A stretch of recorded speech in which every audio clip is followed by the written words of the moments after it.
Did you ever wonder why they have metal detectors in the entrances to the courthouses? Or bulletproof glass and buzzers to be buzzed in to the various police departments and sheriff's departments in this country? Well, maybe it's because they've screwed so many citizens that they're afraid that we're going to get them back. There's got to be a paranoia. Those judges have got to be afraid. The police have to be afraid. The prosecutors have to be afraid. Because how many people can you withhold evidence and information on? How many people can you falsely put in prison? How many people can you beat or kill family members before all of a sudden you're afraid that somebody's going to do something to you?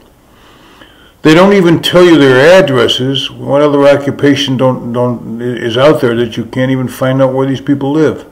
That's because they don't want you to, because they're afraid of you.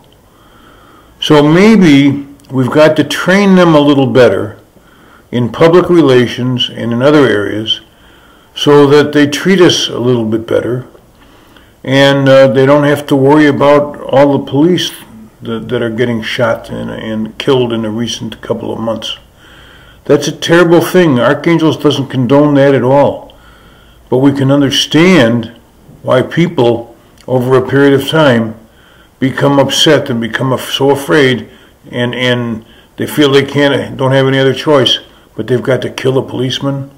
That's just as wrong as the treatment that we're receiving from the police.